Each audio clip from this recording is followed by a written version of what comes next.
Haji Sunarto SE kepada Bapak Sunarto kami persilakan.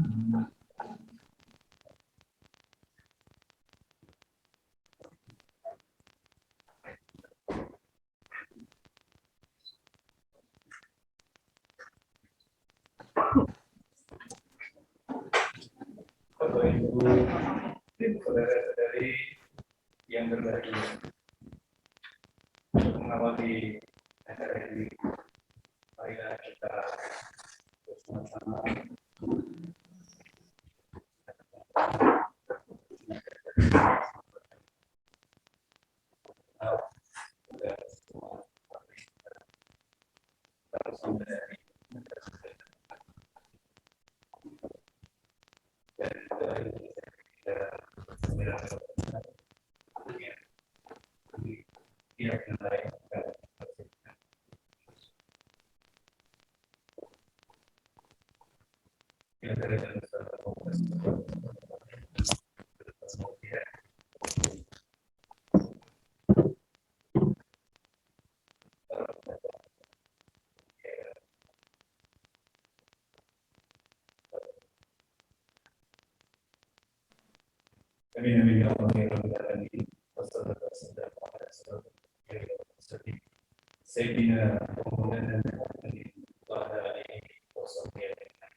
Selamat datang kepada Ketua Umum Yayasan Pendidikan Universitas 11 Agustus 1945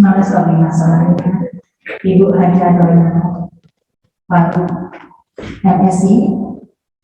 Acara selanjutnya kami persilakan kepada Rektor Universitas 11 Agustus 1945 untuk memberikan sambutan kepada Bapak Dr. Marjomi Rahman MSI. Kami persilakan.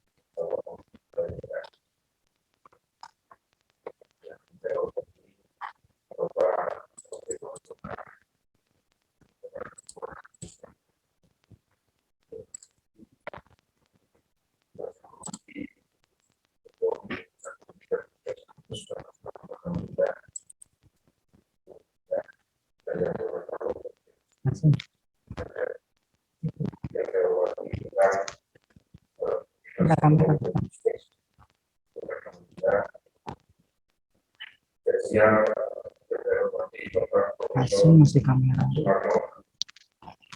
Sejauh ini yang rekomendasi saya dan saya mengingat saya Dr. Fitriadi. Dr. Fitriadi ini teman saya sekolah, ya. Beliau ini kakaknya Pak Adi Mulyadi. Ya. Beliau saat ini Kamera Bapak. dosen di program magister manajemen dan hukum yang saya hormati para rekan di lingkungan kita, yang saya hormati Tuan Bapak Profesor Edi Sugiarto. Beliau ini satu-satunya saya ini guru besar di Fakultas Ekonomi dan Bisnis Universitas kita, serta para wakil rektor yang hadir dan para siswa angkatan pertama program magister manajemen Universitas. Pertama-tama saya ingin menyampaikan rasa terima kasih yang sebesar-besarnya karena program magister manajemen ini akhirnya bisa dilakukan dan atas dukungan yang penuh yang diberikan oleh yayasan.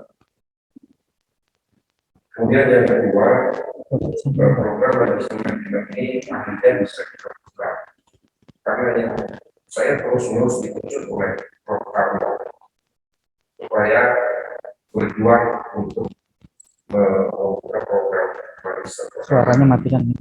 di rumah ini. Dan akhirnya pada hari ini kita bisa mewujudkan itu dan ini merupakan sejarah bagi kita karena inilah program magister pertama yang ada kita. Dan para mahasiswa angkatan pertama ini nanti akan mengukir sejarah. Saya melaksanakan dari pemerintah orang memang pertama itu sedikit biasanya. Justru angkatan pertama inilah yang kita akan mengukir sejarah bahwa itu semua yang sekarang menjadi mahasiswa angkatan pertama merupakan pionir di dalam program magister manajemen.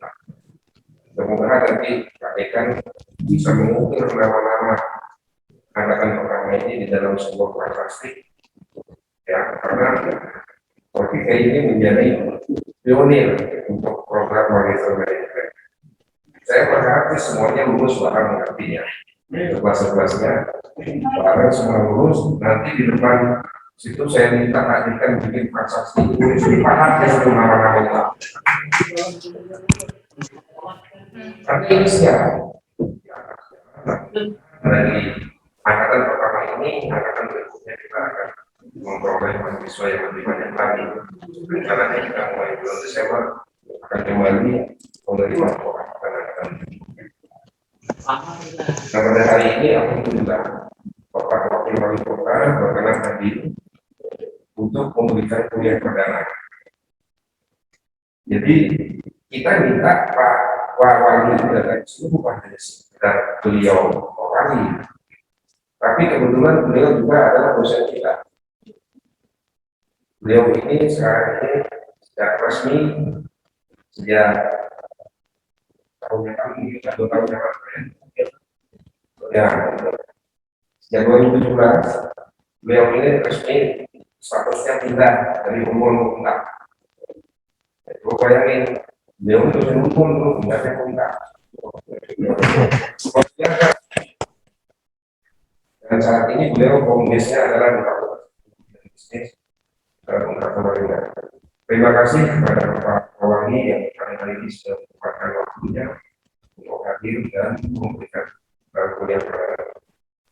Saya pikir itu yang bisa saya sampaikan pada kesempatan pagi hari ini. Mudah-mudahan kita semua seperti yang berkuat yang besar agar seluruh proses perkuliahan yang dilakukan. Terima kasih.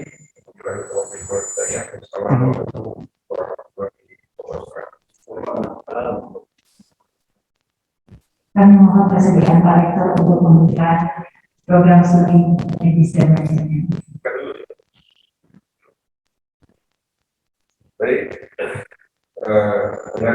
menyiapkan setelah orang lagi, maka dengan ini saya nyatakan program studi magister manajemen Fakultas Ekonomi dan Bisnis Universitas Sarjana secara resmi dimulai.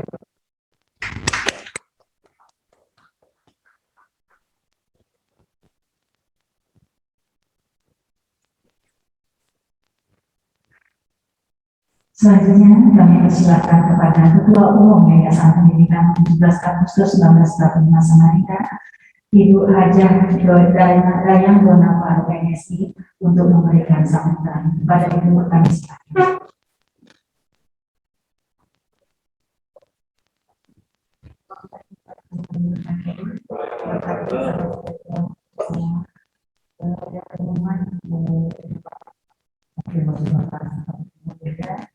Terima kasih Bapak Sekda dan merupakan waktu ini dan anak-anak juga juga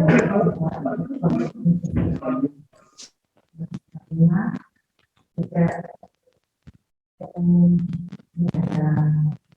dengan Fakultas Ekonomi dan pada waktu ini saya melihat dosen saya dari depan saya. Terima kasih Pak Prof. Terima kasih. Jadi terima kasih sudah hadir di sini Pak Prof. Juga ada Prof. juga dan juga sahabat-sahabat saya yang juga alhamdulillah pada hari ini bisa melaksanakan kuliah yang pertama di program sarjana Indonesia. Alhamdulillah kami akhirnya sudah sekian lama memang rencana yang sudah disampaikan oleh program ini, nah kita memang sudah lama untuk membuka itu tadi. Dan mudah-mudahan ini langkah awal untuk kita semua bisa lebih membangun ini bisa menjadi lebih lagi dan program ini saya dikejar terus benar kita buka untuk S2 hukum dan lain-lain. Mudah-mudahan tahun depan kita bisa realisasi untuk membuka S2 hukum dan lain-lain. Dan ini juga menjadi acuan teman-teman dan sahabat-sahabat kita yang ada yang akan mengikuti program masyarakat dengan sini dan juga sekedar informasi ini sih belum direalisasikan Pak Wali, tapi sudah ada wacana ke depan dan amanah dari Dewan Pembina ke Pak Faruk, Bapak ingin investasi dosen. Jadi bagi teman-teman atau nanti saudara-saudara dosen-dosen yang ada di Unpad juga dan mudah-mudahan ada yang di luar mendengar berita ini, kita membuka penerimaan dosen untuk S2 untuk S3. Jadi kalau misalnya nanti teman-teman sahabat-sahabat saya itu selesai kerja menjadi dosen di sini 1 tahun minimal dan di atas maksimal umur 45 tahun itu kita akan biayai untuk sekolah S3 lagi dan mudah-mudahan bisa terus membiayai teman-teman yang mau menjadi dosen di sini dan setelah 1 tahun masa bekerja sebagai dosen kita akan biayai untuk sekolah S3. Dan alhamdulillah kalau misalnya nanti itu sesuai jurusan, misalnya dosen itu ngajar di ekonomi, ya nanti kita sesuaikan dengan jurusan yang mereka ambil. Nah ini juga kita juga ada persiapan untuk teknik dan hukum, begitu juga sama program. Jadi mudah-mudahan siapapun nanti yang mendengar dan berminat untuk bisa menjadi dosen di sini, insya Allah belum ada rencana tapi belum bisa melangkah untuk sekolah S3, monggo kita sama-sama untuk sekolah S3 dan insya Allah kita akan sukses. Jadi ini pesan dari Ketua Dewan Pembina dan mudah-mudahan bisa realisasi. Dan saya ucapkan selamat datang kepada teman-teman, mudah-mudahan diselesaikan ya S2-nya.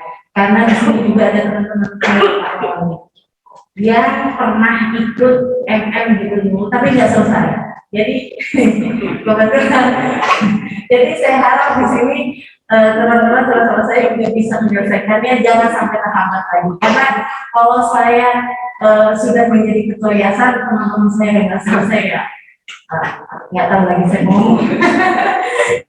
Dulu soalnya sama Prof. Harto tuh orangnya ketat, harus cepat selesai cepat waktu. Jadi itu yang membuat saya menjadi semangat untuk bisa menyelesaikan. Dan mohon izin Prof, saya sekarang juga lagi mengikuti program S3 di Unmul dan mudah-mudahan bisa cepat selesai juga dan bisa cepat ngajar juga di sini nanti ya. Mungkin itu saja dan saya ucapkan selamat menuntut ilmu, mudah-mudahan apa yang bisa didapatkan bisa menjadi amal jariah. Assalamualaikum warahmatullahi wabarakatuh.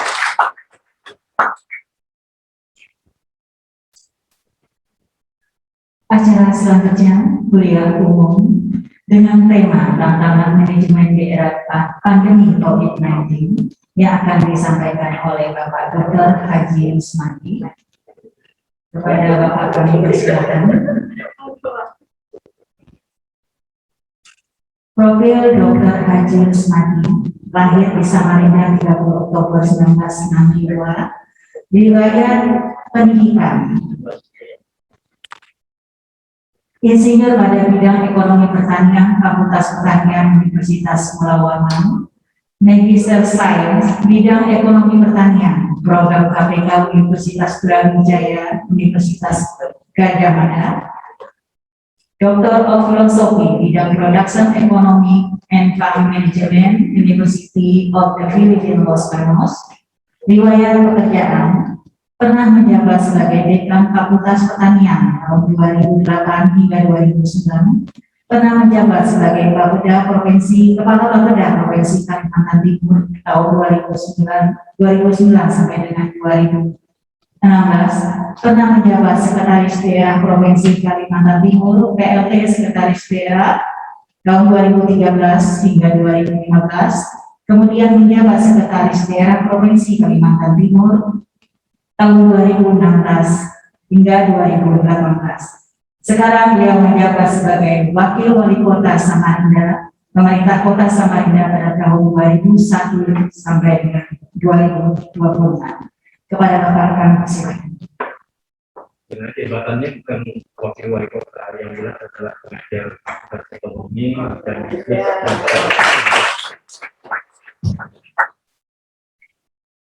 Assalamualaikum warahmatullahi wabarakatuh. Selamat pagi dan salam sejahtera untuk kita semua. Om Swastiastu, Namo Buddhaya, salam kebajikan. Luar biasa pada hari ini, terutama kita berikan apus ini untuk mahasiswa baru ini, keren-keren. Anda tidak salah pilih. Anda sudah masuk program Magister Manajemen di universitas terbaik di Kalimantan Timur. Universitas Mulawarman.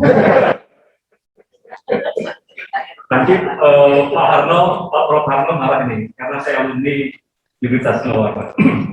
Yang sama-sama kita hormati, kita banggakan Ketua Umum Yayasan Universitas 17 Agustus, kita berikan aplaus untuk Ibu Hajah Layan Dona. Yang saya hormati, saya banggakan anak muda ini, Pak Rektor kita, umur masih 40 kan? Bapak Dr. Marjuni Rahman, Dekan Fakultas Ekonomi dan Bisnis UNTAD, para dekan di lingkungan UNTAD, Dekan Fakultas Hukum, Teknik, Pertanian yang hadir ya. Dan yang saya dan kita sama-sama banggakan ini, para guru besar yang hadir dalam kesempatan ini, Pak Prof. Edi Sugiarto, kita berikan tepuk tangan ini. Pak Prof. Soeharno, saya ini agak sedikit gugup ini, karena bicara manajemen, di depan ada pakar manajemen ini. Pak Dr. Fitriadi, Bapak Ibu, sahabat semua yang dimuliakan oleh Allah Subhanahu wa Ta'ala. Senang sekali pada pagi hari ini saya diberikan sebuah kehormatan untuk memberikan kuliah perdana, kuliah umum, dan materinya berat ini, yaitu terkait dengan tantangan manajemen di era pandemi COVID-19.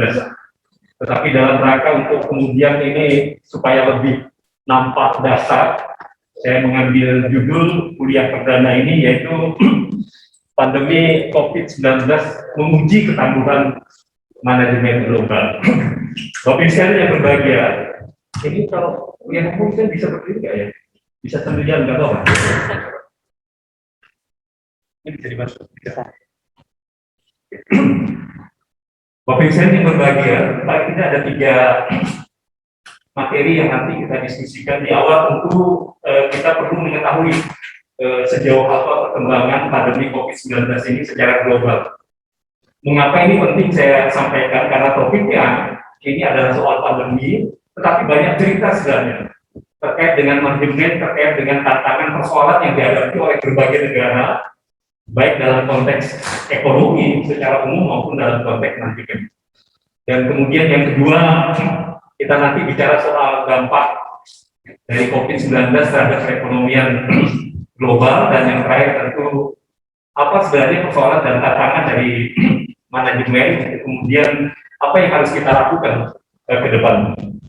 Bapak sekalian yang berbahagia, saya mengingatkan bahwa bangsa ini adalah bangsa yang besar, dan bangsa ini sudah berkomitmen sebenarnya, dan itu tertuang di dalam Master Fund Percepatan dan Perluasan Pembangunan Indonesia 2045,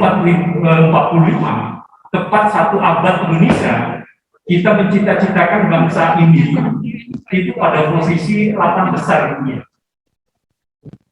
Bisa bayangkan nggak? Tetapi nanti cerita terkait dengan pandemi dan kemudian dampaknya terhadap perekonomian dari negara-negara, kita bisa melihat apakah mungkin bangsa yang besar ini bisa untuk mencapai Indonesia itu sebagai kekuatan ekonomi besar dunia. Bahkan Profesor Kristianto Wibisono itu memproyeksi tahun 2045 itu bisa pada posisi keempat. Nanti kita lihat. Nah, kita tahu terkait dengan COVID-19 ini dimulai dari Wuhan, Tiongkok. Dan ketika mulai November dan resmi dilaporkan dan kemudian direspon oleh WHO, kita melihat bahwa virus COVID-19 ini menyebar seluruh dunia dan bahkan lebih di 200 negara. Dan sampai saat ini meluluh lantakkan semua sendi kehidupan. Apalagi terkait dengan persoalan ekonomi, negara-negara ini banyak mengalami pertumbuhan negatif, mengalami konstruksi, kemudian industri lumpuh, banyak di PHK dan lain sebagainya. Dan posisi sampai saat ini kita lihat bahwa yang semula itu di Tiongkok sendiri itu mencatat 82 ribuan kasus dan yang meninggal itu 3.310-an. Sekarang kita lihat data terakhir ini, yaitu pada tanggal 19 September itu sekitar 230 juta yang terkonfirmasi positif. Kemudian berapa yang meninggal? Yang meninggal hampir 5 juta. Dan posisi terakhir saya lihat kemarin ini bukan bertahan tetapi berkembang. Bahkan kasus positif secara global itu meningkat 10 juta. Kemudian yang mati juga meningkat 10 juta. Ini adalah persoalan serius yang kita hadapi semua. Dan bagaimana Indonesia sendiri bisa dilihat bagaimana posisinya, yaitu 4 juta, hampir 4,2 juta, sekarang meningkat menjadi 4,3 juta, dan yang meninggal hampir 150 ribuan. Ini adalah persoalan-persoalan kemanusiaan, kesehatan, dan persoalan kemanusiaan yang kita hadapi. Dan inilah makanya, ini bukan saja negara-negara yang berkembang, bahkan negara-negara maju pun ini mengalami hal yang serupa. Tetapi dari potret ini, kita lihat negara-negara maju, Amerika, kemudian Prancis, Inggris, kemudian bahkan negara-negara Skandinavia, misalnya Norway, kemudian Swedia, semuanya ini mengalami masalah yang sama. Hanya dari peta ini, dari data yang di sebelah kiri ini memberikan gambaran kepada kita semua. Memberikan gambaran kepada kita semua, yang merah itu adalah yang meninggal. Sedangkan yang hijau itu adalah yang sembuh. Dan yang biru adalah yang kasus positif. Saya hanya ingin data ini memberikan informasi kepada kita bahwa mereka yang kasus positif rendah, kemudian negara mereka yang meninggal, jumlah yang meninggal sedikit, itu sebenarnya memberikan indikasi ketangguhan daripada negara tersebut. Artinya di sini ada manajemen bahwa negara yang kuat dengan manajemen yang berkualitas, pastilah kasus positif kemudian berkurang. Kemudian yang meninggal juga terbatas. Dan kita bisa melihat bagaimana negara-negara dunia di dalam merespon, bagaimana manajemen di dalam merespon pandemi COVID-19 yang meruntuhkan sendi-sendi kehidupan, termasuk ekonomi. Saya sedikit cerita, kalau Bapak Ibu sahabat semua melihat bagaimana kasus-kasus di setiap negara, saya ingin menampilkan Swedia. Kenapa Swedia? Swedia ini responnya itu berbeda dengan negara-negara yang lain. Ketika negara-negara lain itu semuanya melakukan kebijakan pembatasan semua, tetapi Swedia justru sekolah tetap buka, kemudian rumah makan buka, kemudian masyarakat ini juga dibebaskan bebas. Dan bahkan dengan negara-negara tetangganya sekalipun, Denmark misalnya, Norwegia, yang biasanya mereka kompak di dalam mengambil kebijakan itu berbeda. Dan bisa kita lihat ini, yang biru itu adalah kasus per 100.000 warga.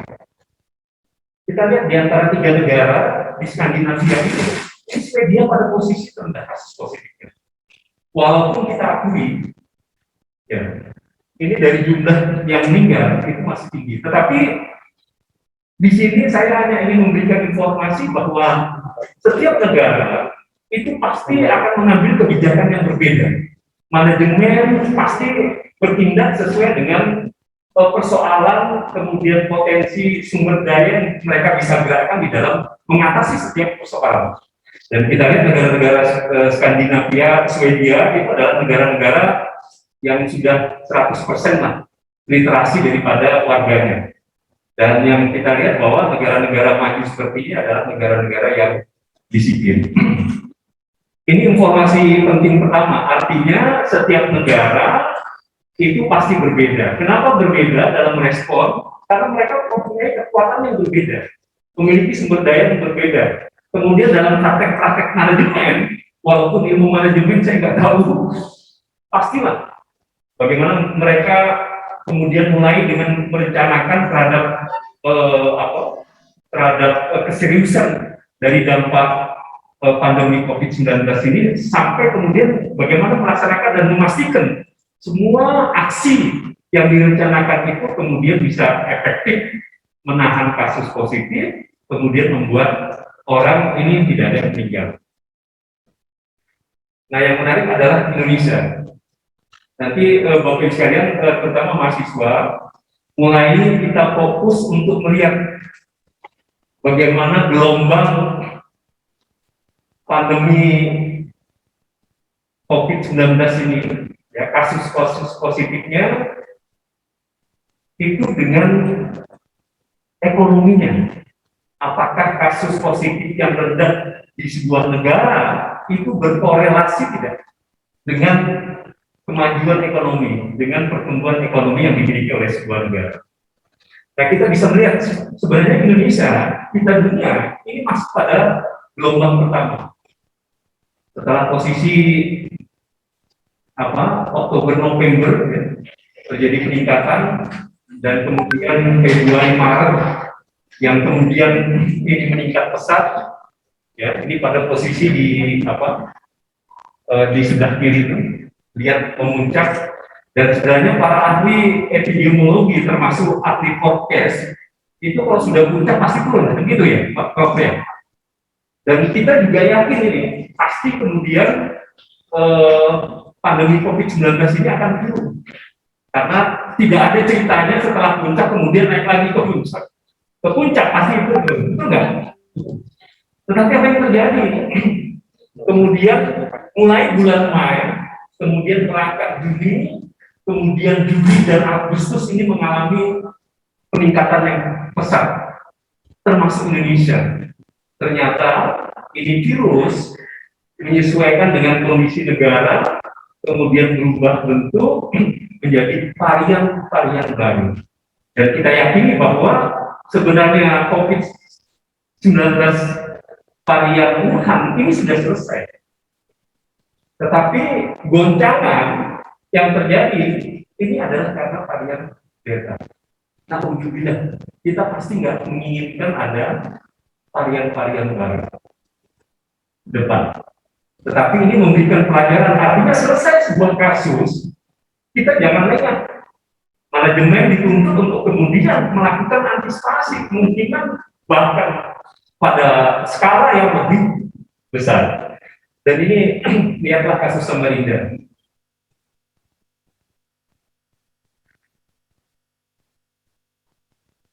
Ini videonya juga, suaranya.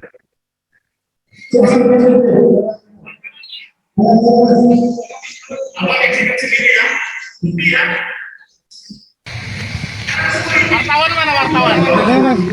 STP, belakang. Wartawan mana? Belakang, Mas. Abang nyaksikan sendiri ya, bukti ya. Sekarang security yang nahan tadi di luar yang mana? Bilang orangnya. Kabur. Abang percaya sendiri kan? Kami tidak meluk Bang. Kami membela masyarakat. Kita relawan dan berkamar ya Pak. Relawan Bang, tidak dibayar. Bukan orang. Ini. Lawa itu. Ini. Ini kalau ada keluarganya yang ngamuk di sini, kalau sampai abang-abang yang nahan. Cerita di Juli ketika terjadi peningkatan yang sangat tajam, terjadi penolakan rumah sakit pasien itu wisata dari satu rumah sakit ke rumah sakit yang lain. Lalu juga kemudian ada yang meninggal di jalan. Saya tidak mau menceritakan ini, tetapi di sini sebenarnya banyak hal yang bisa kita diskusikan. Bahwa kejadian di awal Juli kemudian sampai posisi puncak, saya ingat itu di tanggal 28 Juli itu 423 kasus satu hari untuk Samarinda. Bapak Ibu sekalian, posisi puncak yang sama di Juli Februari itu mencapai 448, tetapi bukan satu hari, tetapi dalam satu minggu. Berarti dalam setiap hari kasus per hari itu berapa? Di sekitar 60-an. Bayangkan saja posisi Februari Maret itu 60-an orang, kemudian mencapai puncak 423, dan celakanya itu rumah sakit tidak siap, tempat tidur tidak siap. Kita coba pelajari, karena ketika bicara soal aksi, pasti kita bicara soal data, dan manajemen data ini masih menjadi persoalan bagi kita. Bagaimana mungkin kita bisa merumuskan aksi-aksi, program-program kalau tidak didasarkan atas data yang valid. Dan kita coba untuk urai, ternyata pertama tidak semua rumah sakit ini care, ikut ambil bagian. Tidak ada satu bed pun yang disiapkan untuk melayani pasien COVID ini. Dan kalaupun ada rumah sakit ini kemudian menyediakan tempat tidurnya, itu tidak totality. Rata-rata itu 21%. Akhirnya kita undang semua manajemen rumah sakit, ini persoalan serius, ini adalah musuh besar kita. Kalau ini perang, maka semua kita harus totalitas menghadapi ini. Betul nggak? Jadi kita mensikapi ini ya berbeda-beda. Bahkan yang mestinya leading, sektor yang leading, manajemen yang di bidang kesehatan ini leading, tetapi faktanya bahwa kita tidak antisipasi dan kemudian ini yang terjadi. Di sini persoalan manajemen, mulai dari persoalan perencanaan aksi-aksi yang disusun karena tidak berdasarkan atas data yang ada, belum lagi terkait dengan manajemen operasi. Saya kira di sektor bisnis, saya yakinkan pasti perusahaan mempunyai data dulu dalam rangka untuk kemudian ini apa, ini upskill atau enggak, tetapi pasti data ini penting selain dari manajemen operasi. Bapak Ibu sekalian yang berbahagia, data tadi memberikan gambaran kepada kita tentang bagaimana seriusnya ini COVID-19 yang kemudian meluluhlantakkan hampir semua sendi kehidupan daripada masyarakat. Dan kita bisa lihat bagaimana dampak seriusnya terhadap ekonomi, dan ini adalah memberikan tantangan sebenarnya kepada kita di bidang manajemen ini. Saya kira ini tamat ini sudah. Ya. Negara-negara ini tidak ada yang tumbuh, mengalami pertumbuhan negatif, mengalami kontraksi, industri-industri tutup, kemudian hotel-hotel juga tutup, bahkan gerai-gerai kelas besar di Amerika Serikat pun ini tutup, termasuk kita di Indonesia, Giant operasi. Persoalan. Nanti kita coba untuk melihat dan mengurai sebenarnya apa persoalan yang kemudian terjadi di balik ini semua, dan kemudian kenapa dampaknya begitu serius terhadap ekonomi global. Bapak Ibu sekalian, ini kita pelan-pelan lihat ya, bagaimana negara-negara maju seperti Amerika Serikat, kemudian Tiongkok, Korea, Jepang, termasuk Singapura, terkait dengan tren kasus positifnya. Kita lihat mulai di kuartal pertama, di bulan pertama, ini negatif. Dan kemudian baru di kuartal 1 2021 ini mengalami pertumbuhan positif. Bapak Ibu, sahabat semua bisa lihat bagaimana bentuk daripada kasus positif negara-negara maju ini. Bagaimana tren pertumbuhan ekonomi di negara-negara maju Amerika Serikat, termasuk Tiongkok, kemudian Jepang, Korea, dan Singapura. Bentuknya rugi. Bentuknya rugi. Dan kalau kita mengamati lebih jauh, ini kursornya saya nggak bisa ya kalau di layar ini. Ini persoalan kita teknologi. Ini pasti nanti muncul laser yang kemudian bisa nembak di layar TV. Bisa lihat, semua negara negatif atau negatif? Halo, mahasiswa baru? Negatif? Negatif?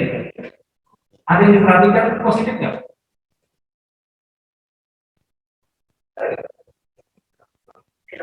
Yang merah positif, siapa itu? Kawan-kawan, ini adalah mencerminkan ketangguhan ekonomi sebuah negara. Di sini menunjukkan kekuatan manajemen daripada sebuah negara. Karena di sana pasti ada inovasi, di sana pasti ada kreativitas, dan itu mencerminkan bagaimana manajemen dengan kualitas sumber daya manusia dalam rangka untuk menghadapi ini.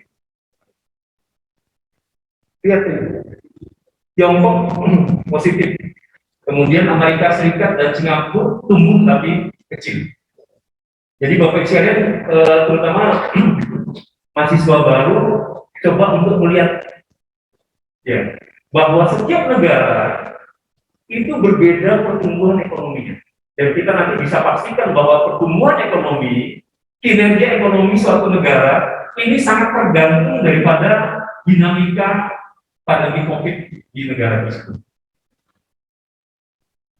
Jadi coba lihat pelan-pelan ini, bagaimana pertumbuhan, sayangnya kecil ini. Yang di belakang bisa lihat nggak? Bisa. Ya kalau nggak bisa lihat, yang pasti bisa lihat itu. Ini ada yang positif nggak? Taiwan positif, ya. Kemudian Cina positif. Di antara negara-negara maju dunia. Kemudian bagaimana posisi Indonesia?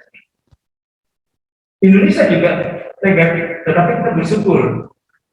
Ini di kuartal 1, ya. Kemudian masuk kuartal ketiga ini mengalami pertumbuhan yang positif. Bahkan ini setelah 16 tahun, ya kira-kira sekitar 16 tahun, kemudian sejak 2004 yang kita pada posisi puncak pertumbuhan ekonomi kita 7,16. Lihat di 98 kita pernah mengalami krisis ekonomi, dan kemudian bahkan mengalami kontraksi sampai berapa persen, sampai hampir 16%. Tapi ini adalah persoalan-persoalan yang menuntut kita untuk kemudian ini apa yang terjadi sebenarnya? Ada persoalan apa dibalik daripada fenomena ekonomi ini? Pengangguran, pertumbuhan ekonomi, kemudian pengangguran, banyak di PHK, dirumahkan. Ini adalah pilihan-pilihan daripada manajemen. Bagaimana organisasi bisnis kemudian ini dalam situasi sulit, ini yang paling mudah adalah check out, ya kan? Tetapi apakah seperti itu yang tepat? Tetapi ini adalah tantangan bagi manajemen, bagaimana kemudian bersikap di tengah persoalan yang dihadapi. Dan faktanya, ini banyak organisasi bisnis yang kemudian pola dan bahkan kemudian tidak beroperasi. Walaupun memang tidak semua sektor bisnis ini kemudian loser, ada juga yang winner, terutama di sektor-sektor yang kita ketahui, misalnya seperti bidang food dan beverage, apalagi di bidang yang namanya pangan, kebutuhan pokok. Nggak ada ceritanya dalam situasi sulit perang sekalipun, bahkan yang namanya beras, gula, kemudian minyak goreng ini bisa dimainkan dalam rangka untuk memenangkan persaingan. Jadi ini positif bisnis di tengah pandemi COVID-19, termasuk di sektor kesehatan sudah pasti. Bahkan soal kemarin yang ribut apa? Tabung yang kemudian harganya melambung tinggi, apalagi ada orang-orang jahat yang coba memanfaatkan kesempatan dalam rangka untuk mengganggu dan bahkan merusak tanpa ada hati nurani bahwa ini adalah dibutuhkan oleh semua warga. Kemudian di jasa pendidikan dan pelatihan, ini banyak webinar, ya kan? Online berbayar, ya kan?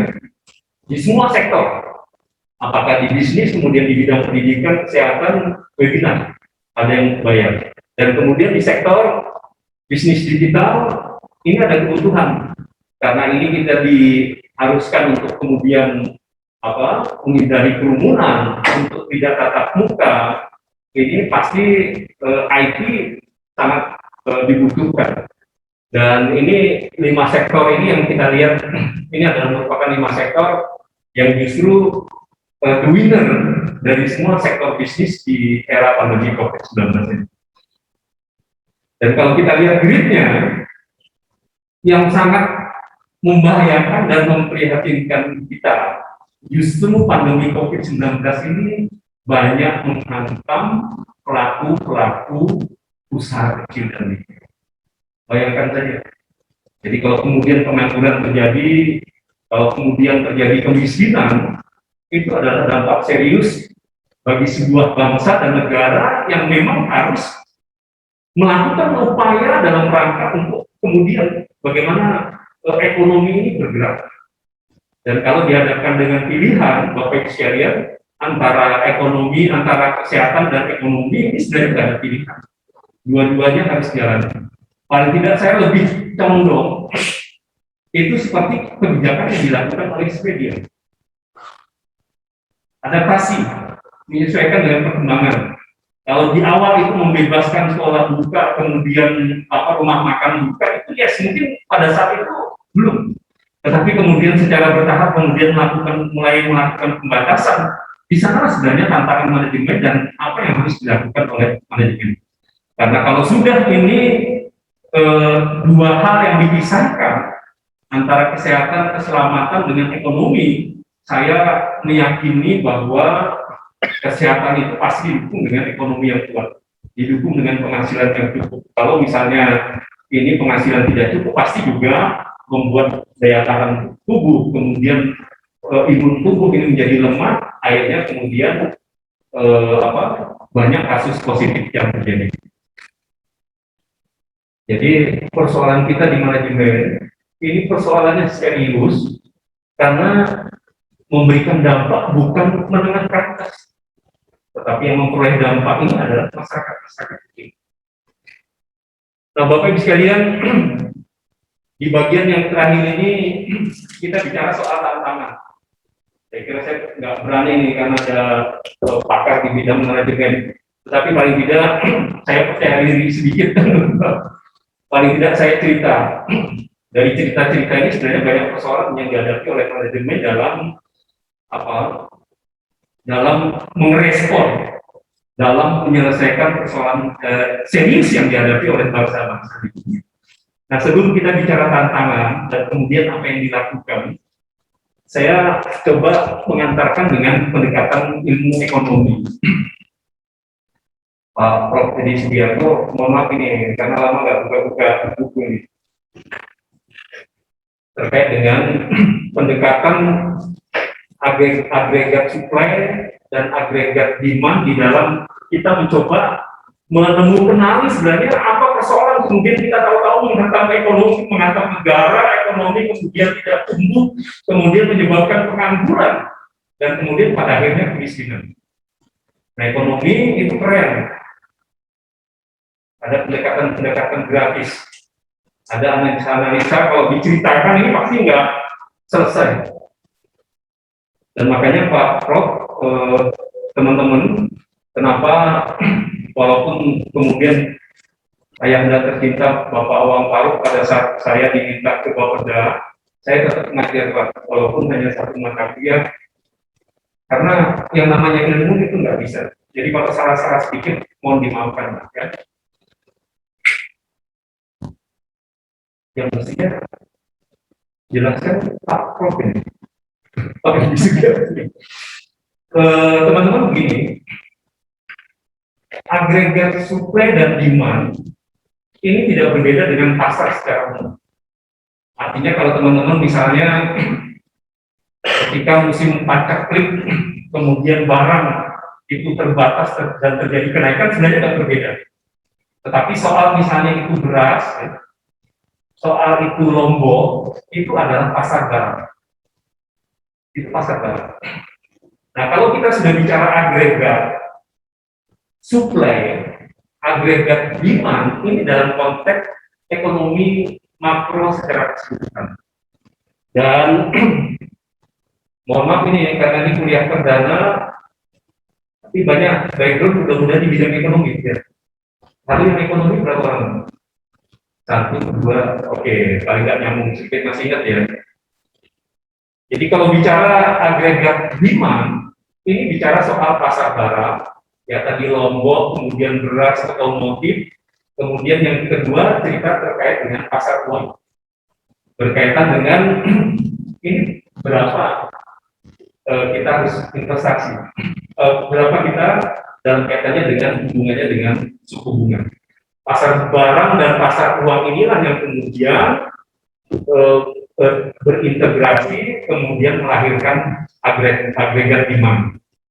Artinya Bapak Ibu sekalian, kalau bicara agregat demand, di sana bicara soal konsumsi rumah tangga, betul ya? Bicara soal konsumsi pemerintah terkait dengan kebijakan fiskal.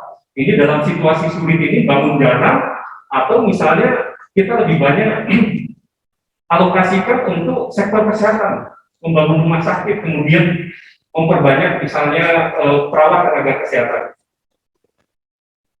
Itu bagian daripada agregat demand, termasuk juga pajak. Itu adalah keluarnya pengaruhnya terhadap agregat demand ini. Dan kalau bicara agregat supply, ini kaitannya dengan produksi khususnya terkait dengan tenaga kerja. Oke, secara singkat begini saja. Ini kita ada dua sumbu vertikal ini harga, ya. Kemudian sumbu horizontal ini bicara pendapatan. Kalau dalam konteks ekonomi berarti kita bicara gross domestic product, bicara apa PDB sebuah negara. Kita mulai dari Tiongkok, bicara mulai Korea. Apa hubungannya Korea kemudian Tiongkok dengan kita? Kita sangat tergantung dengan Tiongkok. Kita sangat tergantung negara-negara yang selama ini membutuhkan asupan batu bara misalnya di Tiongkok. Jadi kalau Tiongkok ini ada virus, kemudian industri tutup, kemudian energi, belum lagi persoalan misalnya transportasi, pasti ini mengganggu permintaan Tiongkok. Kemudian Korea dan negara-negara pengimpor produk Indonesia ini terhadap suplai daripada negara Indonesia. Nah, singkat kata, ini berpengaruh terhadap agregat demand. Artinya, ketika permintaan berkurang, kalau dalam konteks grafis, ini AD, agregat demand itu sebenarnya ada aksen. Itu perubahan. Jadi dari agregat demand yang warna hitam, ya, yang slash dari atas ke kiri bawah, kemudian turun ke bawah. Itu artinya permintaan global terhadap produk-produk Indonesia itu berkurang. Jadi kalau Indonesia kena dampak batu bara ini kemudian nggak bisa dijual karena nggak ada permintaan, ini pada akhirnya itu menyebabkan apa? Menyebabkan pendapatan ya yang Y tadi ini berkurang dari YE ke YE absen. Jadi kalau permintaan berkurang pastilah apa kemudian kita mau memaksa untuk mensuplai, tidak mungkin, betul? Pasti kita juga menahan. Tetapi konsekuensinya itu banyak perusahaan-perusahaan yang bangkrut. Banyak perusahaan-perusahaan yang nggak bisa bertahan. Berarti ini terkait dengan manajemen, ketangguhan manajemen dalam situasi COVID-19 ini. Bayangkan Bapak Ibu dan sahabat semua, kalau negara-negara ini industrinya nggak maju, permintaan terhadap produk-produk Indonesia itu berkurang terus. Maka ini yang kemudian kita khawatirkan, ini agregat demand semakin berkurang, permintaan semakin berkurang, kita nggak bisa apa-apa karena kita tergantung, apalagi kita nggak kurang pandai untuk memanfaatkan. Kemudian ini menjadi produk-produk yang bisa memberikan nilai tambah bagi produk. Akhirnya inilah yang kemudian memberikan dampak serius terhadap ekonomi sebuah negara. Ekonomi negara pertumbuhannya menjadi berkurang karena industri-industri tutup, perusahaan tutup, akhirnya tenaga kerja banyak di PHK, banyak dirumahkan, dan kemudian pengangguran. Bapak Presiden, saya sengaja memberikan dulu terkait dengan agregat supply dan demand. Ini karena bicara soal perekonomian, ini bicara soal ini. Persoalannya adalah bagaimana kita menggerakkan, menggeser agregat demand ini supaya naik ke atas, supaya supaya permintaan banyak, yang kemudian memberikan motivasi kepada dunia industri domestik untuk kemudian bergerak dalam rangka memenuhi kebutuhan pasar. Artinya kalau dunia tidak selesai dengan virus COVID-19, penyebaran ini bisa tetap terjadi, ya kita bisa bayangkan pasti kemudian Indonesia termasuk negara-negara lain ini tidak kuat juga untuk menahan ancaman dan bahaya yang ada. Dan saya tadi mengingatkan kawan-kawan untuk kemudian melihat bagaimana polanya. Ada pola yang V, ya kan? Ada pola yang kemudian huruf U, kemudian ada yang huruf L, ada juga yang huruf W. Jadi pertumbuhan ekonomi turun, kemudian cepat recovery, tetapi kemudian turun lagi dan mengalami recovery. Bapak sekalian, negara-negara maju tadi, kita memang patut untuk memberikan jempol. Karena begitu pandemi COVID-19 ini kemudian pertumbuhan ekonomi melonjak tajam, tetapi mereka segera melakukan recovery. Dan cerita Wuhan tadi,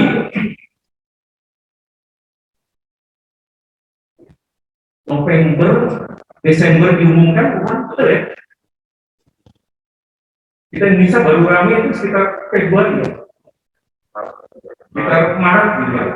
Yang kemudian kita semua sudah mulai ramai bicarakan soal COVID-19. Bayangkan saja, November itu terkonfirmasi virus di Wuhan, kemudian Desember mereka melaporkan secara resmi ke WHO, tetapi tadi kita lihat di bulan April mereka sudah di-clear untuk membuka luas, termasuk tadi yang restoran dibuka itu bulan April 2020 ketika kita baru mulai menghadapi COVID-19. Di sana banyak cerita. Jadi bagaimana sebuah negara ini menghadapi suatu masalah, musibah, tetapi kemudian segera merespon dan turun memang, tetapi kemudian cepat untuk melakukan recovery. Dibanding bagaimana negara-negara lain, ya, ini ada yang recovery-nya lama, baru mulai meningkat pertumbuhan ekonomi. Yang bahaya itu kalau bentuknya sudah turun, kemudian nggak naik-naik. Dan ya, minus terus, bahkan minus terus. Dan saya hanya ingin mengingatkan kita semua, kita tidak menyangka juga di Juli, Agustus kemarin kemudian terjadi lonjakan. Saya katakan, saya nggak tahu nih, ya, tetapi karena kita membaca itu sebenarnya Wuhan sudah selesai. Tetapi yang terjadi Juli, Agustus itu adalah varian daripada Delta. Jadi ketika terjadi ini turun pertumbuhan ekonomi, sekarang negara-negara sudah mulai recovery, ya, bahkan cepat, apalagi Tiongkok tadi pertumbuhannya sudah di atas rata-rata pertumbuhan ekonomi dunia. Tetapi kita nggak tahu. Kalau dibilang mudah-mudahan nggak ada lagi varian baru, amin. Tapi 2 bulan yang lalu kita sudah mendengar kabar terkait dengan varian Mu, bukan Manchester United, yang berasal dari Colombia. Katanya ini sudah masuk Eropa, sudah masuk Asia. Ini sangat bergantung daripada kita semua bagaimana kemudian memanfaatkan potensi kekuatan yang ada dalam rangka untuk kemudian kita bisa tetap tumbuh. Ini sengaja saya untuk mengingatkan lagi bagaimana bentuk daripada kasus positif di Indonesia. Ya. Bayangkan saja di kasus puncak itu 170-an ribu saja kasusnya. Kemudian pada kemarin pada Juli Agustus kemarin kasusnya 573, dan kita lihat pada saat kasus tinggi itu ekonomi drop karena di sana ada kebijakan pembatasan, dan kita belum tahu nih di posisi Juli Agustus ini berapa real pertumbuhan ekonomi kita. Walaupun ekonom ini kemudian memproyeksikan fine saja sama tumbuh sekitar 4, tetapi kemudian dikoreksi oleh Bank Dunia ya kira-kira sekitar 3 untuk pertumbuhan ekonomi Indonesia. Dan negara ya, kalau kawan-kawan itu kaitkan dengan pendekatan analisis agregat supply dan demand, berarti kita bekerjanya dari hulu sampai hilir. Di hulunya ini pasti sektor kesehatan ya, yang harus berada di depan. Dan ini juga bicara soal manajemen ya. Karena tadi persoalan kesehatan bagaimana membendung supaya tidak terjadi kasus positif, itu pertama terkait dengan data. Jadi kalau manajemen nggak concern dengan data, selesai. Dan salah satunya adalah membendung bagaimana tidak terjadi kasus positif, termasuk juga vaksinasi. Artinya kita nggak tahu, tetapi mudah-mudahan selesai ini. Tetapi kalau kemudian ini menjadi endemi, kemudian kita harus harus hidup berdampingan, itu adalah pilihan. Yang penting adalah manajemen dituntut untuk merespon, ya, untuk bahasanya Bu Luna adaptif, menyesuaikan terhadap perkembangan dan dinamika. Artinya kalau misalnya merah, ya kita harus sikap lain dibandingkan dengan dalam suasana tenang. Jadi ini gambaran saya kira ini dari Kementerian Perekonomian ada 3 kebijakan yang mereka lakukan. Pertama adalah di sektor kesehatan sendiri. Kemudian yang kedua terkait dengan kebijakan ekonomi. Kenapa kemudian pemerintah memberikan banyak stimulan termasuk misalnya bantuan untuk usaha kecil menengah. Itu kalau kawan-kawan melihat sederhana, itu nggak bisa diikuti. Karena banyak yang terimbas, banyak yang terdampak. Mereka harus dibukakan lapangan pekerjaan. Nah, kalau tidak dibantu modal, ini pasti kemudian agregat supply-nya nggak bergeser ke tanah, sehingga pertumbuhan ekonomi, termasuk kebijakan-kebijakan pemerintah yang lain.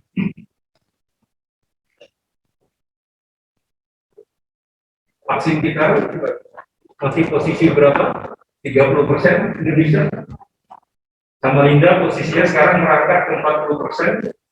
Artinya selain 3T, 3M, 3T, vaksinasi menjadi catatan. Ini saya hanya memberikan informasi terkait dengan bagaimana posisi kita memanfaatkan potensi sumber daya yang ada, termasuk upaya-upaya di bidang sektor kesehatan, termasuk kebijakan-kebijakan fiskal, kebijakan pemerintah, bagaimana menggelontorkan APBN, APBD, dalam rangka tadi agregat supply ini terus naik,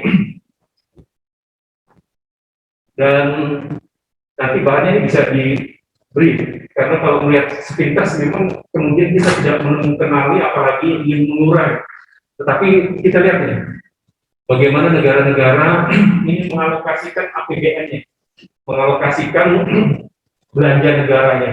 Dalam ekonomi ini kawan-kawan kita sebut dengan kebijakan fiskal. Jadi begitu pentingnya kebijakan fiskal dalam rangka untuk mengatasi melawan daripada pandemi COVID-19 ini. Soal kebijakan fiskal itu juga soal manajemen, betul kan? Di bidang kesehatan juga persoalan manajemen, semuanya persoalan manajemen. Ini mau tidak mau harus bermain dan memposisikan diri pada posisi yang penting untuk semakin menekan dan membendung kasus COVID-19 ini. Tantangannya saya kira kita sudah sangat paham. Banyak industri, hotel, kemudian apalagi di sektor pariwisata, ya. Tetapi persoalan yang dihadapi oleh manajemen pertama adalah pasti persoalan cash flow. Betul. Ini persoalannya PHK. Kalau mau cepat gitu, PHK. Karena biaya operasi. Tetapi manajemen usaha yang unggul, manajemen yang unggul, biasanya dalam situasi sulit, ini pilihannya adalah tetap bertahan.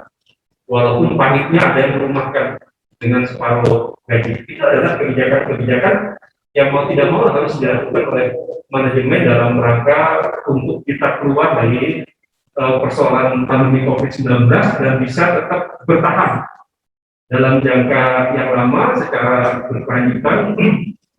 Karena dalam kuliah-kuliah manajemen pasti nanti kita akan ketemu kuncinya dalam hidup ini adalah bahwa usaha itu harus bertumbuh. Jadi prinsipnya sama dengan kita manusia, sama dengan organisme, tetapi juga sama dengan sebuah negara.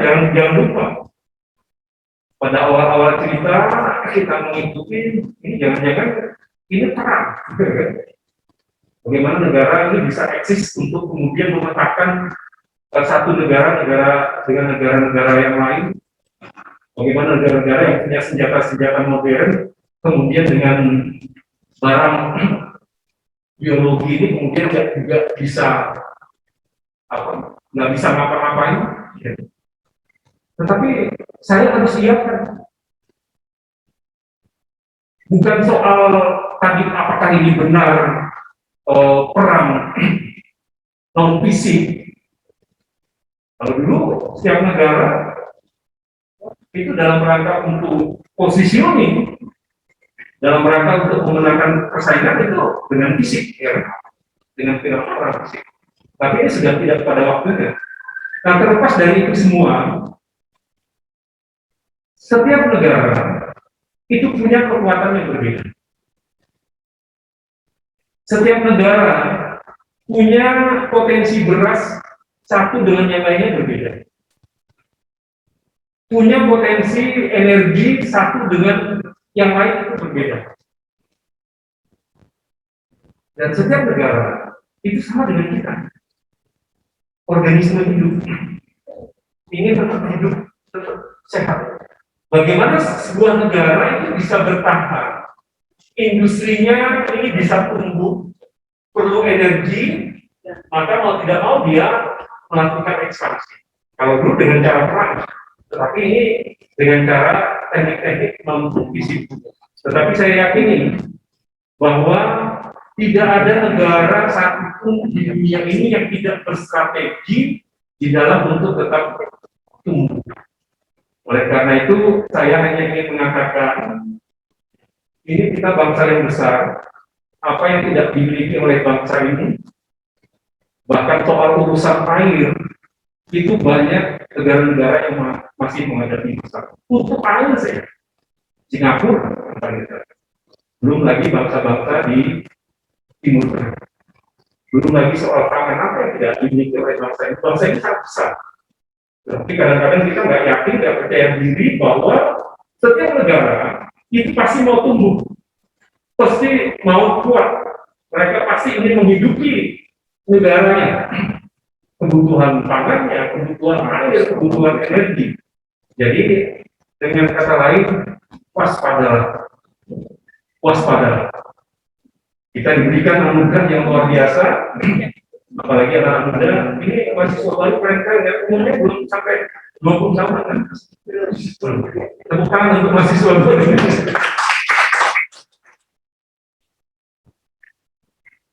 Kalau Pak Robin sama itu kan baru 30 kan? 30 lebih sedikit kan? Ofisialnya waspadalah. Artinya kita punya kekuatan sebenarnya untuk menjadi negara yang besar. Kita memiliki keunggulan komparatif yang luar biasa yang tidak dimiliki oleh bangsa-bangsa lain. Persoalannya adalah bagaimana potensi komparatif sumber daya ekonomi yang luar biasa, alam yang luar biasa ini kemudian bisa menjadi keunggulan ekonomi. Dan saya harus mohon maaf, teman-teman ini juga harus coba untuk sering membuka bagaimana posisi Indonesia di dunia. Di saat pandemi COVID-19 ini, kalau saya tanya, apa yang harus dilakukan? Harus adaptasi. Ya.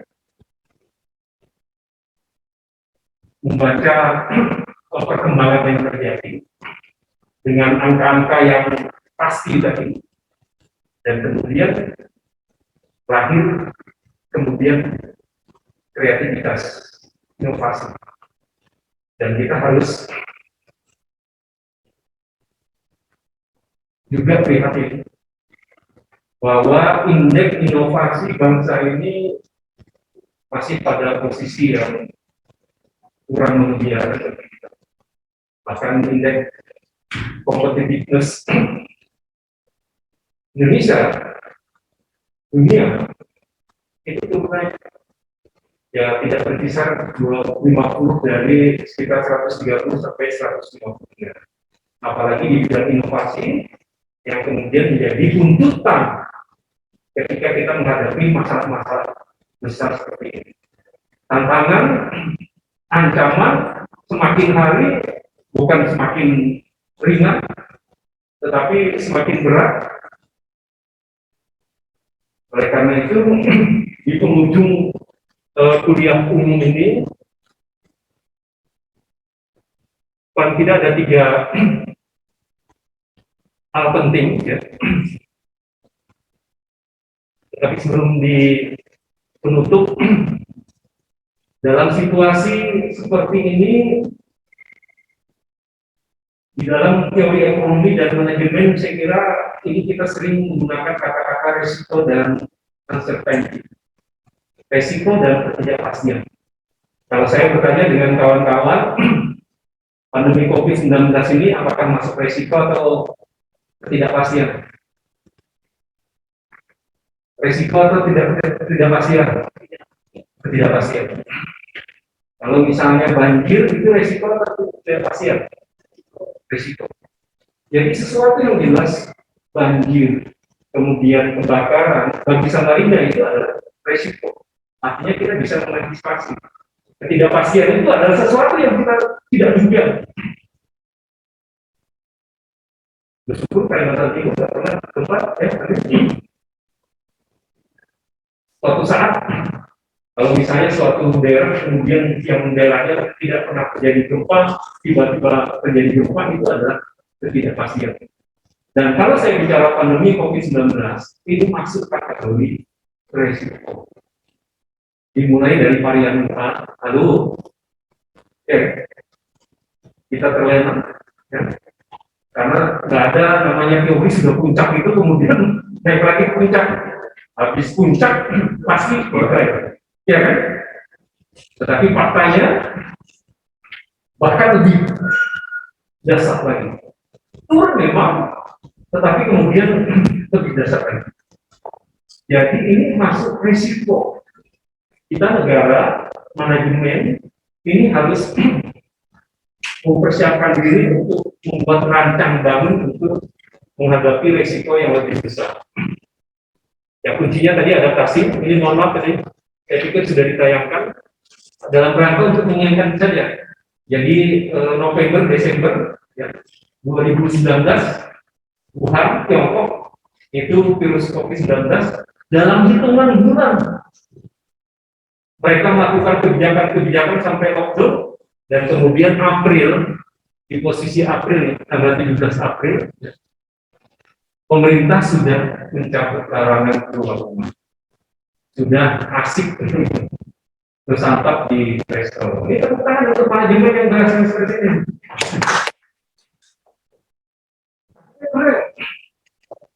Kata kuncinya sebenarnya keberanian, tapi keberanian yang memang berdasar. Ini resiko atau ketidakpastian?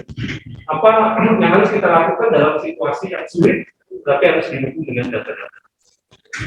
Dan sebagai penutup, ya tidak ada kata lain kecuali kita pandai untuk membaca ruang, membaca perubahan dinamika yang terjadi.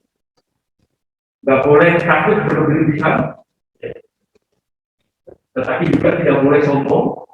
Lalu, dan mohon maaf ini, pemerintah kota ini termasuk dalam kategori ini. Nggak takut berlebihan, tetapi juga tidak sombong. Ketika orang takut untuk memulai pembelajaran tatap muka, Samarinda memutuskan tatap muka anak sekolah ini tidak boleh ditunda. Kalau kemudian kita menghadapi masalah serius COVID-19, kita mulai secara bertahap. Kita mulai 4 sekolah, aman. Kita tambah 5 sekolah, aman. Tambah 5 sekolah di 3 bulan terakhir, dapat 14 sekolah. Kita evaluasi, nggak ada yang konfirmasi positif. Dan ketika kemarin kita sudah mulai dengan tambahan 80 sekolah, tiba-tiba ada keluar instruksi Menteri Dalam Negeri. Ketika Samarinda ini pada posisi level 4, nggak boleh kegiatan sekolahnya. Kita sebagai bagian daripada NKRI harus tunduk kepada negara. Tidak ada. Dan kemarin ketika masuk level 2, tanpa menunggu waktu, kita mulai. Bukan 80, tapi kita menyelesaikan 40. Dan insya Allah Senin ini, kita bertambah lagi 80. Bukan ini kalau tidak dukungan masyarakat juga tidak mungkin. Saya hanya pesan dengan kepala sekolah, satu syarat, kita semua lakukan persiapan, sekolah harus bersih, harus sehat, ada pakai masker, kemudian ada cuci tangan, tetapi harus ada persetujuan orang tua dalam rangka untuk kemudian ini menjadi tanggung jawab. Jadi harus ada keberanian. tapi keberanian yang terukur, apalagi soal pendidikan. Ini ancamannya sangat besar terhadap generasi yang akan datang. Apalagi untuk anak usia kita, TK, SD, SMP, tidak mungkin dengan proses jarak jauh. Apalagi pendidikan itu bukan transfer pengetahuan, tetapi adalah pembentukan karakter, dan itu tidak mungkin dengan transfer pengetahuan. Jadi kalau ahli pendidikan kemudian mulai mengangkat soal lost learning, itu yes, bahaya dan ancaman besar bangsa-bangsa di dunia ini. Dan untuk pelaku bisnis, manajemen sesuaikan, terutama produknya yang sehat, yang less sentuhan, less kerumunan, dan minim pergerakan. Dan kemudian manajemen dituntut untuk kemudian memanfaatkan informasi teknologi dalam rangka untuk mengatasi persoalan COVID-19. Saya kira itu Bapak sekalian yang bisa saya sampaikan. Saya mohon maaf dulu, terutama kalau ada soal-soal substansi yang salah nanti di tempat mata aja Pak. Kalau ada yang salah tadi, apalagi terkait dengan peningkatan agregat supply dan demand, saya patut untuk menyampaikan karena tiba-tiba kita kemudian dibuat stop dengan ekonomi anjlok, tetapi apa persoalan yang serius dan kemudian apa sesungguhnya harus kita lakukan. Ternyata ini kompleks, harus banyak sektor, pemerintah harus bekerja, dunia bisnis harus bekerja, dan warga juga harus pada posisi partisipasi yang tinggi dalam rangka untuk mengurai dan menghadapi COVID-19. Mudah-mudahan kita semua diberikan kesehatan, amin. Dan COVID-19 segera berakhir. Dan sekali lagi selamat untuk teman-teman mahasiswa baru. Kampus ini kampus keren. Terus mari memutuskan masuk tempat ini karena tempat ini perguruan tinggi terbaik. Karena alumni. Baik, sekali lagi terima kasih. Ampun maaf kalau ada salah dan hilaf. Wassalamualaikum warahmatullahi wabarakatuh.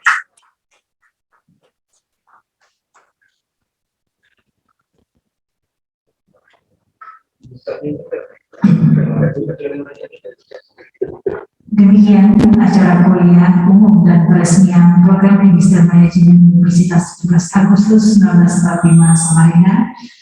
Kami atas nama panitia mohon maaf apabila ada kata-kata yang salah, kurang berkenan. Kami ucapkan terima kasih. Wassalamualaikum warahmatullahi wabarakatuh.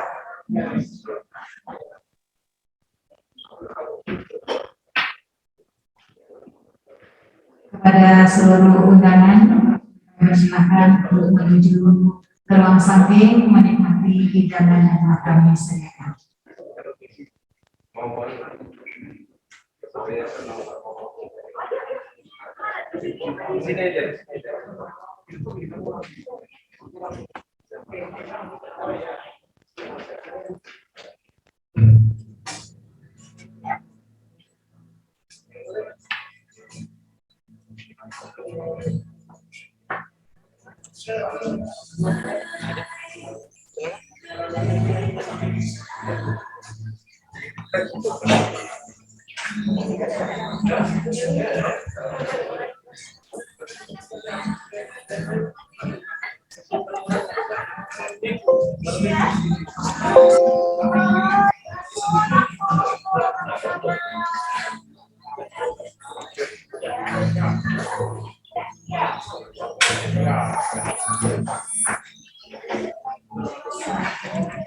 Demikian kami mohon kepada Pak Rektor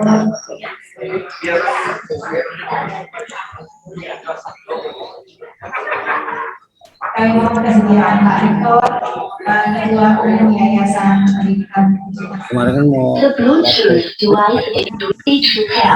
memotong tumpeng sebagai rasa syukur di pelajar elektronik itu berdirinya program Magister Manajemen ini merasa juga beli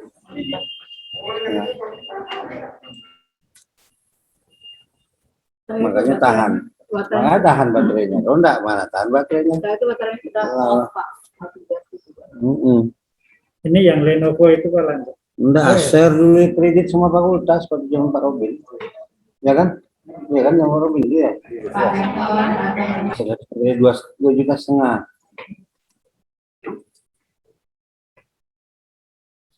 Bulan 250. Mau bagian dulu. Laptop di rumah tuh. Baterainya habis setengah jam kan, kurang 1 jam pokoknya itu baterainya. Susah baterainya Dell. Dia kan apa? Bandel dia itu. Itu makanya saya pakai Dell itu. Laptopnya kurang. Dell. Iya, RAM-nya 8. Gitu. Makanya mau baterainya aja tahu berapa katanya. Nah, Ibu silakan dari salah satu mahasiswa. 800-an baterai. Silakan dari salah satu mahasiswa yang mewakili.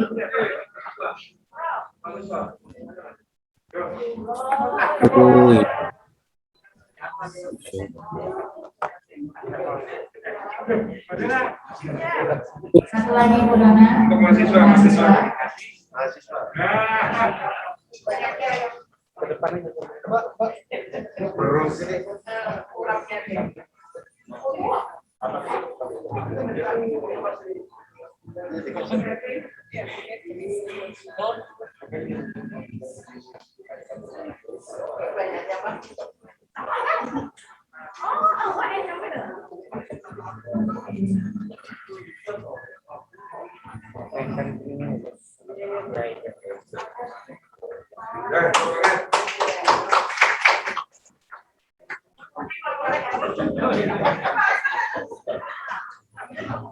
Itu paling banyak diambil kan.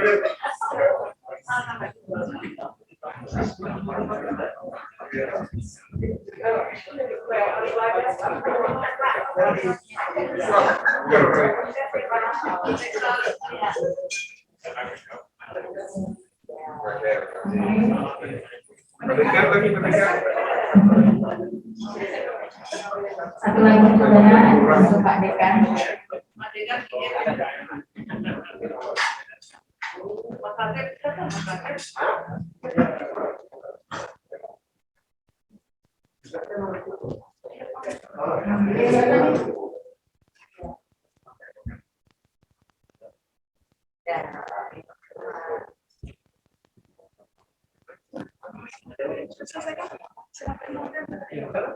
Oke, dengan berakhirnya pemotongan tumpah, kami persilahkan kepada seluruh undangan untuk dapat menikmati hidangan yang telah disediakan di ruang masyarakat.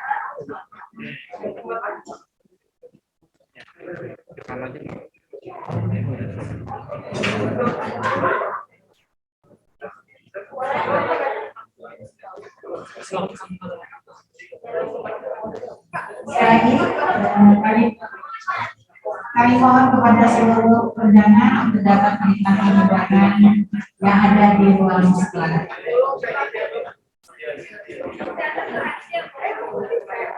Ini tadi dispektif. Fotonya. Si masa di rekaman sini. Cuma yang nyamping.